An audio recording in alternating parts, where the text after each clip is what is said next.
శాసనసభల్లో స్థానిక సంస్థల్లో రిజర్వేషన్లు కావాలి అనేటువంటి ఒక డిమాండ్ ఉంది. రాహుల్ గాంధీ గారు భారత్ జోడో యాత్ర సందర్భంగా గమనించినటువంటి అసమానతలను దృష్టిలో పెట్టుకొని కాంగ్రెస్ ప్రభుత్వం అధికారంలోకి రాగానే కులగణన సర్వే జరిపి దానికి అనుగుణంగా అన్ని రకాల రిజర్వేషన్లు అభివృద్ధి ప్రణాళికలు చేస్తామని చెప్పినారు. దురదృష్టం భారతదేశంలో అధికారంలో రాకుండా తెలంగాణ రాష్ట్రంలో అధికారంలోకి వచ్చిన తర్వాత వారి మాటను తూచా తప్పకుండా అమలు చేస్తూ ఈరోజు 42% రిజర్వేషన్కు సంబంధించిన ప్రతి ప్రక్రియ న్యాయపరంగా, చట్టపరంగా, సాంకేతికంగా క్షేత్రస్థాయి వెరిఫికేషన్ చేసి చట్టసభలో చట్టం చేసి గవర్నర్ గారి ఆమోదంతో ఢిల్లీకి పంపినారు. ప్రభుత్వంగా మా బాధ్యతను పూర్తి స్థాయిలో నిర్వహిస్తూ ఉన్నాం. ఈరోజు తెలంగాణలో ఉన్నటువంటి ప్రతి బలహీన వర్గాల బిడ్డకు తెలంగాణ బలహీన వర్గాల శాఖ మంత్రి విజ్ఞప్తి చేస్తూ ఉన్నాం.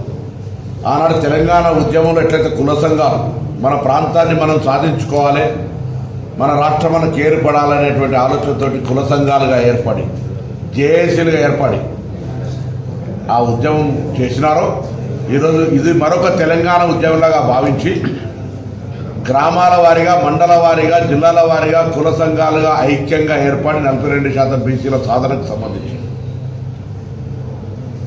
ఓన్లీ ప్రజలే కాదు ఉద్యోగ సంఘాలు, ప్రైవేటు, గవర్నమెంట్, రిటైర్డ్ అన్ని దగ్గర కూడా బ్యాక్వర్డ్ క్లాస్ యూనిట్స్ను ఏర్పాటు చేసుకొని ఆర్గనైజేషనల్ స్ట్రక్చర్ల 5-6 ఢిల్లీతోనే కాక ఎవరు అడ్డం వచ్చినా ఏ రాజకీయ పార్టీ ఆనాడు కూడా తెలంగాణకు సంబంధించి కొత్త రాజకీయ పార్టీలు డిఫరెన్స్ ఆఫ్ ఒపీనియన్ ఉండొచ్చు.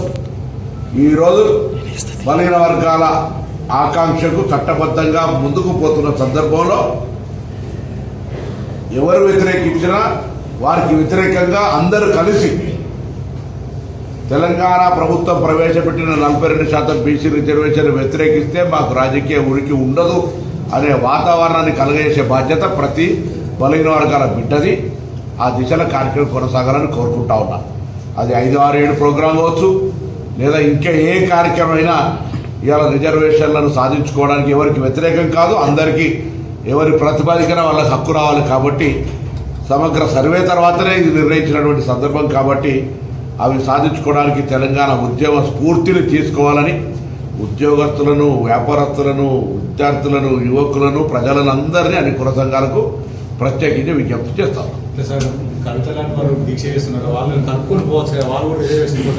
నేను అందుకే నిన్న రామచంద్రరావు గారు ధర్నా చేసినా, కిషన్ రెడ్డి గారు ధర్నా చేసినా ఈ కంటి తుడుపు చర్యలు, కడుపుల కత్తులు పెట్టుకొని అలుపుకునొద్దు. అది కవిత గారికైనా అందరూ ఢిల్లీకి రండి. నిర్ణయం ఎక్కడ ఆగిందో తెలుసు. నిర్ణయం ఆగిన దగ్గర అడగకుండా హైదరాబాద్లో ధర్నా చేయడం వల్ల అటు రాజకీయ డ్రామా మాత్రమే అవుతుంది. కాబట్టి నేను కవిత గారిని కానీ ఒకవేళ రిజర్వేషన్లకు భారతీయ జనతా పార్టీ మేము అధికారంలోకి ఇస్తాం, 42% ఇస్తాం ప్రకటించిన కిషన్ రెడ్డి గారు కూడా చిత్తశుద్ధి ఉంటే భారతీయ జనతా పార్టీ మేము భారతదేశంలో బీసీ ప్రధానమంత్రి చేసామని చెప్పుకునే రోజులు ఉంటే ఇగో ఈరోజు ఈ యొక్క అవకాశాన్ని వినియోగించి ఆ రిజర్వేషన్ల ప్రక్రియ కలిపారు. క్యాప్ 50% కంటే దాటరాదు అని ఇందిరా సహానీ కేసులో సుప్రీంకోర్టులో చెప్పినట్టుగా చెప్తా ఉన్నారు. ఎప్పుడైతే 10% ఈడబ్ల్యూఎస్ ఇయ్యాల పెద్దలు కంచాయిలే గారి ఇంటర్ కూడా వచ్చింది.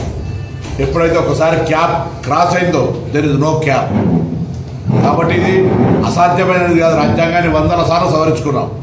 ఈరోజు ఉన్నటువంటి అసమానతలు తొలగించడానికి ఈ యొక్క రిజర్వేషన్ల సర్వే ఎంపైరికల్ డాటా, ఒక ఎక్స్పర్ట్ కమిటీ అన్ని రకాల న్యాయ, చట్ట, రాజకీయ అన్ని పద్ధతులలో శాసనసభలో కూడా అన్ని రాజకీయ పార్టీలు కూడా మద్దతుతో ఏకగ్రీవ తీర్మానం చేసినాం. కాబట్టి ఢిల్లీలో ఎటువంటి కాలడ్డం పెట్టకుండా బిల్ పాస్ అయ్యే విధంగా సహకరించాలని అన్ని రాజకీయ పార్టీలను కోరుతున్నా, విజ్ఞప్తి చేస్తున్నా. నేను ఏ రాజకీయ పార్టీని క్రిటిసైజ్ చేస్తలేను, వేసేయడం లేదు. అందరికీ ఇదే ఆహ్వానం, సత్రం భోజనంకి ఆహ్వానం లెక్క కాదు. అధికారికంగా మంత్రిగా ప్రతి రాజకీయ పార్టీకి సంబంధించి అందరూ ఢిల్లీకి వచ్చి కేంద్రం మీద ఒత్తిడి తేవడానికి రావాల్సిందని కోరుతాం. తెలంగాణలో బీజేపీ కావచ్చు, బీఆర్ఎస్ ఇవన్నీ కూడా ఒక పొలిటికల్ డ్రామా కోసం ఇవన్నీ చేస్తున్నాను. నేను మళ్ళీ అంటాను, I don't want criticize any political party. అందులో ఉన్న బలహీన వర్గాలు ఆనాడు తెలంగాణ కోసం కూడా కాంగ్రెస్లో కొంతమంది తెలంగాణ వ్యతిరేకించిన వాళ్ళు ఉన్నారు, కానీ తెలంగాణ కోసం కొట్లాడిన వాళ్ళు ఉన్నారు, సాధించుకున్నారు. ఇవాళ కూడా బీజేపీలో కానీ టీఆర్ఎస్లో కానీ బలహీన వర్గాలకు సంబంధించి మద్దతు ఇచ్చేటోళ్ళు బేషరతుగా మద్దతు ఇవ్వాల్సిందే. రాజకీయ లబ్ధి కొరకు ఆలోచన చేయదు. రేపు 42% బీసీ ప్రజాప్రతినిధులు గెలుస్తున్న ఏకైక లక్ష్యాన్ని పెట్టుకొని ముందుకోండి. ఏ పార్టీ గెలుస్తాడు, ఏం గెలుస్తాడు అనేది మేము తెలంగాణ గట్టిగా కొట్లాడినాం, ఇచ్చినాం. ఇలా మీ కాంగ్రెస్ అధికారం రాలే, దానికి బాధపడి అయ్యో తెలంగాణ మేమే తెచ్చినాం కదా అధికారం రాలేని అన్నాడు, బాధపడలే. కాబట్టి ఇప్పుడు కూడా 42% సాధనకు సంబంధించి రాజకీయాలకు అతీతంగానే అన్ని రాజకీయ పార్టీలను విజ్ఞప్తి చేస్తూ ఉన్నా. వాళ్ళకు ఇటువంటి అవకాశం వచ్చింది, శాసనసభ ఆమోదం పొందింది, బిల్లులు అయినాయి, గవర్నర్ గారు రాష్ట్రపతి గారికి పంపినారు.